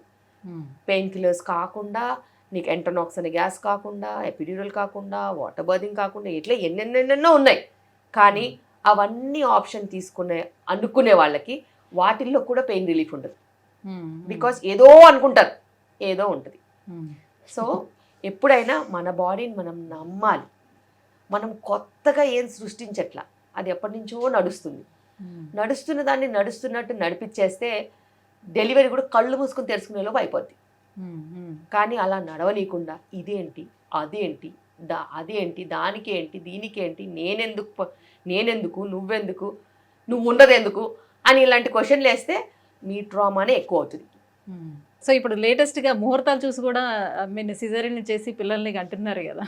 అవును, చదువు ఉన్నవాళ్ళు, చదువు వచ్చిన వాళ్ళు, చదువు చెప్పేవాళ్ళు ఇలాంటి మూర్ఖత్వానికి లొంగితే ఇంకా మనం ఏం చేయలేము. అండ్ అన్నిటికంటే వింత ఏంటంటే పౌరోహిత్యం తెలిసిన వాళ్ళు కూడా కొంతమంది ఇలాంటి వాటికి ప్రోత్సహిస్తున్నారు. వాళ్ళకి పెట్టుడు ముహూర్తాలు అనేవి పనిచేయవనే సంగతి తెలుసు. ఈ జనాభా ఎవరైతే పోయి పెట్టించుకుంటారో వాళ్ళు జస్ట్ బకరా అవుతున్నారు అంతే, అందులో ఏమాత్రం నిజం లేదు. సో అమ్మాయిలు ఇంకా ఎక్కువగా ఎదుర్కొనే ప్రాబ్లమ్స్లో పీరియడ్స్ సమస్యలు. ఈ పీరియడ్స్లో కూడా చాలామంది చాలా ఎక్కువ పెయిన్ కూడా భరిస్తూ ఉంటారు, చాలా ఇబ్బంది పడుతూ ఉన్నటువంటి సమస్యలు చూస్తూ ఉంటాం. బేసిక్గా పీరియడ్స్ విషయానికి వచ్చేటప్పుడు ఇప్పటికీ కూడా స్టిల్ ఎవరికైనా విమెన్ పీరియడ్స్ వచ్చినప్పుడు మెన్కి తెలియకుండా ఉండాలి, అదొక పెద్ద ఒక తప్పులాగా చూడటం. అండ్ ఒక శానిటరీ ప్యాడ్స్ కూడా తీసుకోవడానికి వెళ్ళేటప్పుడు కూడా షాపు వాళ్ళు కూడా అట్లానే ఒక కవర్లోని దాన్ని ప్యాక్ చేసి ఇవ్వడం, బయటికి కనిపించకుండా ఉండేటట్టు చూడడం. సో ఇదంతా ఏంటి, అంత ఇంప్యూర్గా ఎందుకు చూడాలి ఈ పీరియడ్స్ని అనేది? It is not about purity and impurity, అది ఎప్పుడు కాదు. It is about your conservative thinking. Conservative thinking అనేది ఎవరికి వాళ్ళు ఇచ్చుకున్నది తప్పితే ప్రపంచం దాన్ని అలా చెయ్యాలని ఎప్పుడూ చెప్పలేదు. అండ్ కొంతమందికి అది ప్రైవసీ అనుకుంటారు, కొంతమందికి అవి మిస్ఫార్చ్యూన్ అనుకుంటారు, కొంతమంది దాన్ని దాచుకుంటారు, కొంతమంది దాన్ని ఓపెన్గా చెప్తారు, కమ్యూనికేట్ చేస్తారు. What ever said and done, that's only a personal approach తప్పితే అది మనము అందరికీ చెప్పలేము. And it's a natural phenomena. ఆ ఫినామినా వల్లనే పిల్లలు పుట్టున్నారు. మరి అలాంటంత బయోలాజికల్ ఫినామినాని తప్పు పట్టాల్సిన అవసరమే లేదు. దాంట్లో ఎడ్యుకేషన్ లేకపోతే నువ్వు ఎట్ట పుడతావు? చెట్టుకు పుట్టేస్తారా? పుట్టరు కదా. You have to get your self in to a womb of a mother which the lining sheds every month to make the pregnancy happen. And pregnancy లేకపోతే మళ్ళీ పీరియడ్ వచ్చేస్తుంది. సో ఇంత బయోలాజికలీ రెలవెంట్ ప్యూర్ సైంటిఫిక్ ఫినామినాన్ని ఎవ్వరు తప్పుపట్టడానికి లేదు. So periods అందరికీ, ఆడపిల్లలందరికీ periods గురించి తెలుసు అని అనుకుంటారు. బట్ పీరియడ్స్ ఏ రకంగా వస్తాయి? సో ఇప్పుడు ఎవ్రీ మంత్ ఎగ్ రిలీజ్ అయితేనే పీరియడ్స్ వస్తాయా? సో ఎలా వస్తుంది ఏంటి అసలు దాని గురించి చాలా మందికి తెలిసే అవకాశం ఉండదు. సో మెన్స్ట్రువల్ సైకిల్ అనేది ఒక యావరేజ్గా 21 days to 35 days వరకు ఒక యావరేజ్ మెన్స్ట్రువల్ సైకిల్ ఉంటుంది. ఈ యావరేజ్ మెన్స్ట్రువల్ సైకిల్ని 2 bits కింద మనం డివైడ్ చేయొచ్చు. First half oestrogen cycle, second half oestrogen progesterone combination ఉంటుంది. ఫస్ట్ హాఫ్లో ఎగ్ ఫామ్ అవుతుంది. ఒక చిన్న ఎగ్ ఓవరీలో నుంచి ఫామ్ అవుతూ ఒక 20 mm 22 mm సైజ్కి ఎగ్ వస్తుంది Hmm. ఓవరీలో. ఏదో ఒక ఓవరీలో నుంచి ఒక ఎగ్ తయారవుతుంది. వెరీ రేర్లీ 2 eggs తయారవుతాయి, లేకపోతే 1 egg ఎవ్రీ మంత్ ఆల్టర్నేట్గా వస్తూ ఉంటుంది, ఒక ఓవరీలోంచి ఇంకొక ఓవరీలోంచి. ఆ ఎగ్ వచ్చినప్పుడు ఆ ఎగ్ ఈస్ట్రోజన్ని ప్రొడ్యూస్ చేస్తున్నప్పుడు ఆ ఈస్ట్రోజన్ అనేది ఆ యూట్రస్లో ఉన్న లైనింగ్ ఏదైతే ఉంటుందో ఆ లైనింగ్ని డెవలప్ చేస్తుంది. ఆ లైనింగ్ని అది డెవలప్ చేసినప్పుడు ఎగ్ రిలీజ్ అయిన తర్వాత అప్రాక్సిమేట్లీ మిడ్ సైకిల్, హాఫ్ టైంలో అది రిలీజ్ అవుతుంది. రిలీజ్ అయినప్పుడు ఒక 30 day సైకిల్ అంటే 15-16 day రిలీజ్ అవుతుంది. రిలీజ్ అయినప్పుడు ప్రొజెస్ట్రాన్ స్టార్ట్ అవుతుంది. ఆ ప్రొజెస్ట్రాన్ ఈ లైనింగ్ని ఇంకా నరిష్ చేస్తుంది. నరిష్ చేసి ప్రెగ్నెన్సీ వస్తే దానికి నరిష్మెంట్ ఇస్తుంది. ఫుడ్ ఫర్ ప్రెగ్నెన్సీ అనమాట. ఒకవేళ ప్రెగ్నెన్సీ రాకపోతే ఎగ్జాక్ట్గా 14-15 daysకి ఈస్ట్రోజన్ ప్రొజెస్ట్రాన్ రెండూ పడిపోయి పీరియడ్ వస్తుంది. అండ్ ఇవన్నీ కూడా మాస్టర్ హార్మోన్స్తో నడుస్తాయి. బ్రెయిన్ పిట్యూటరీ గ్లాండ్లో రిలీజ్ అయ్యే follicle stimulating hormone, luteinizing hormone, thyroid hormones, prolactin hormones ఆధ్వర్యంలో ఈ అంతా వ్యవస్థ నడుస్తూ ఉంటుంది. ఇది ఒక నార్మల్ మెన్స్ట్రువల్ సైకిల్ జరిగే పద్ధతి. ఇది కొంతమందికి కొద్ది రోజులు ఎక్కువ ఉంటుంది, కొద్ది రోజులు తక్కువ ఉంటుంది, కొంచెం లైనింగ్ ఎక్కువ ఉంటుంది, కొంచెం లైనింగ్ తక్కువ ఉంటుంది, అప్పుడప్పుడు ఎగ్ వస్తుంది, అప్పుడప్పుడు రాదు. ఇవన్నీ కూడా డిఫరెన్సెస్ ఉంటాయి. కానీ బేసిక్ మెకానిజం అయితే ఇదే. సో ఇప్పుడు పీరియడ్స్ టైంలోనే చాలా మందికి ఎక్కువ పెయిన్ వస్తుంది, కొంతమందికి అంత పెద్ద పెయిన్ కూడా ఏం అనిపించదు, అసలు తెలియదు కూడా, అలా ఉంటుంది. సో పెద్దవాళ్ళు చెప్తుంటారు పెయిన్ వచ్చినా కూడా మంచిదే, నీకు కన్సీవ్ తొందరగా అవుతావు, నీకు డెలివరీ బాగుంటుందా అని కొంతమంది చెప్తూ ఉంటారు. అసలు ఇందులో వాస్తవం ఎంత? నిజంగా పెయిన్ వస్తే అట్లా ఉంటుందా? బేసిక్గా పెయిన్ అనేది నేను చెప్పాను ముందే, అదొక పర్సెప్షన్. కొంతమందికి ఎక్కువ వస్తుంది, కొంతమందికి బాగా పెయిన్ ఉన్నా కూడా చిటుక్కు అన్నట్టు కూడా ఉండదు. సో పెయిన్ అనేది subjective to your body. And కొంతమందికి డిస్మెనోరియా అంటాం, అంటే పీరియడ్ పెయిన్. ఆ డిస్మెనోరియా 2-3 రకాలుగా ఉంటుంది. స్పాస్మోడిక్ డిస్మెనోరియా, కంజెస్టివ్ డిస్మెనోరియా అని ఇట్లా 2-3 రకాలుగా ఉంటుంది. ఆ పీరియడ్ పెయిన్కి మనము న్యాచురల్ మెథడ్స్ కొన్ని ట్రై చేయాలి. న్యాచురల్ మెథడ్స్లో టైంకి తినడం, టైంకి పడుకోవడం, ఎక్కువగా ఫ్యాటీ ఆయిలీ ఫుడ్స్ ఎక్కువ తీసుకోకపోవడము, క్యాలరీస్ కొంచెం కరెక్ట్గా ఉండడం, వ్యాయామం కరెక్ట్గా ఉండడము, నైట్ తొందరగా పడుకోవడం, ఇవన్నీ నీ పీరియడ్ సైకిల్ని ఇన్ఫ్లుయెన్స్ చేస్తాయి. వీటన్నిటితో పాటు నీ మంచి ఎగ్ ఫార్మేషన్, ఎగ్ రిలీజ్ ఉంటే నీకు అంతగా ఇబ్బంది ఉండదు. ఎగ్ ఫార్మేషన్, ఎగ్ రిలీజ్లో ప్రాబ్లం ఉందనుకో నీకు కొంచెం పెయిన్ ఎక్కువగా ఉండే ఛాన్సెస్ ఉంటాయి. యానోవిలేటరీ సైకిల్స్లో అప్పుడప్పుడు బ్లీడింగ్ ఎక్కువ ఉండే ఛాన్స్ ఉంటుంది. సో ఇలాగా డిఫరెంట్ ప్రాబ్లమ్స్ డిఫరెంట్ ఉంటాయి. ఫైబ్రాయిడ్స్ ఉంటే పెయిన్ ఎక్కువ ఉండే ఛాన్స్ ఉంటుంది, ఎండోమెట్రియోసిస్లో ఎక్కువ ఉండే ఛాన్స్ ఉంటుంది. ఇవన్నీ కూడా మనం రూల్ అవుట్ చేసుకోవాలి. అండ్ కొంతమందికి జస్ట్ ఈ స్పాస్మోడిక్ కంజెస్టివ్ డిస్మెనోరియాస్ ఉన్న వాళ్ళకి కొంచెం హాట్ ప్యాక్ పెట్టుకుంటే కూడా అబ్డమిన్ పెల్విస్ దగ్గర కొంచెం రిలీఫ్ ఉంటుంది. కొంతమందికి పెయిన్ కిల్లర్ తీసుకుంటే కానీ తగ్గదు. అలా ఇప్పుడు ఫైబ్రాయిడ్స్ ఉన్నా, ఎండోమెట్రియోసిస్ లాంటి ప్రాబ్లమ్స్ ఉన్నా, అడినోమయోసిస్ లాంటి ప్రాబ్లమ్స్ ఉన్నా వాళ్ళకి దానికి స్పెసిఫిక్ మేనేజ్మెంట్ ఇస్తే తప్పితే తగ్గదు. సో ఇలా ప్రాబ్లమ్ని బట్టి కూడా మనము సొల్యూషన్స్ అనేది చూసుకుంటూ ఉండాలి. సో అలా రెగ్యులర్గా ఆ పెయిన్ వస్తుందని పెయిన్ కిల్లర్స్ యూజ్ చేయడం వల్ల ఏమైనా ఇబ్బంది ఉంటుందా ఫర్దర్గా? అలా ఇబ్బంది పడాల్సిన అవసరం ఉండదు. ఎందుకంటే pain killer acts only at that day, ఆ టైంలో. మళ్ళీ నెక్స్ట్ పీరియడ్కి మళ్ళీ వాడుకోవచ్చు. బట్ ఎందుకు వస్తుంది పెయిన్, దాన్ని ట్రీట్మెంట్ చేసుకుంటే ఎప్పుడైనా బెటర్గా ఉంటుంది. రైట్. పీరియడ్స్ రాకుండా కూడా కొన్ని రకాల టాబ్లెట్స్, అంటే దాన్ని ఎక్స్టెండ్ చేసుకోవడానికి కూడా కొన్ని రకాల టాబ్లెట్స్ యూజ్ చేస్తూ ఉంటారు. సో దానివల్ల ఏమైనా ఇష్యూస్ వస్తాయంటారా? ఖచ్చితంగా పీరియడ్ సైకిల్ని డిస్టర్బ్ చేస్తే ఫ్యూచర్లో ఇర్రెగ్యులర్ పీరియడ్స్ వచ్చే ఛాన్స్ ఉంటుంది, వెయిట్ గెయిన్ ఛాన్సెస్ ఉంటాయి, బ్లోటింగ్ ఛాన్సెస్ ఉంటుంది. అండ్ ఇర్రెగ్యులారిటీస్ వల్ల చాలా ఇబ్బందులు పాలైన వాళ్ళు కూడా ఉంటారు. ప్రొవైడెడ్ మీరు ఎప్పుడు పీరియడ్ పోస్ట్పోన్మెంట్కి ట్యాబ్లెట్స్ తీసుకోవద్దు unless and until it's some kind of dire emergency. కానీ ఇప్పుడు చాలా టూ క్యాజువల్ అయిపోయాయి ఎమర్జెన్సీస్ కూడా. డిస్టర్బ్ చేసినట్టు అయితే సైకిల్స్ డిస్టర్బ్ అయ్యే ఛాన్సెస్ ఉంటాయి, వాటితో వచ్చే సైడ్ ఎఫెక్ట్స్ కూడా చాలా ఉంటాయి. మ్యామ్, గతంలో పీరియడ్స్ వచ్చేటప్పుడు క్లాత్స్ అనేది యూజ్ చేసేవారు, రైట్? అప్పుడు ప్యాడ్స్ అనేది అవైలబుల్ లేకపోతుంటే క్లాత్స్ యూజ్ చేసేవారు. సో క్లాత్స్ యూజ్ చేయడం అంటే యూజ్ చేసింది మళ్ళీ ఉతికి ఆరేసి మళ్ళీ చేయటం అలాంటివి చేస్తుండేవాళ్ళ వల్ల వాళ్ళకి ఇన్ఫెక్షన్స్ రావడం అనేది జరుగుతుందని ఏవో ప్యాడ్స్ అనేది కొన్ని రకాల మార్కెట్లోకి వచ్చే తర్వాత ప్యాడ్స్ యూజ్ చేస్తున్నారు. ఇప్పుడు ప్యాడ్స్ యూజ్ చేయడం వల్ల కూడా ఇన్ఫర్టిలిటీకి దారి తీస్తుంది అని చెప్తున్నారు. ఇందులో వాస్తవం ఎంత? ఖచ్చితంగా బ్యాక్ టు రూట్స్ అని చెప్తారు. బ్యాక్ టు రూట్స్ అంటే ఏంటి? ఇంతకుముందు క్లాత్ వాడేవాళ్ళు ఇప్పుడు మళ్ళీ పీరియడ్ ప్యాంటీస్ వచ్చాయి. బికాస్ పీరియడ్ ప్యాంటీస్ అనేవి safe, washable, eco friendly and good for environment, healthy for the one who is using it also, and that's one of the safest methods అని decide చేశారు. The only thing is కొంచెం ఫ్రీక్వెన్సీగా మార్చుకోవాలి అంతే. And wash చేసుకుని మళ్ళీ reuse చేసుకోవచ్చు.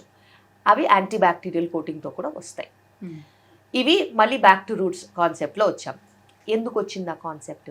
ఎందుకంటే చాలా రకాలుగా ప్లాస్టిక్స్, మైక్రో ప్లాస్టిక్స్ అనేవి ఈ ప్యాడ్స్ ద్వారా బాడీలో నుంచి లీచ్ అయ్యి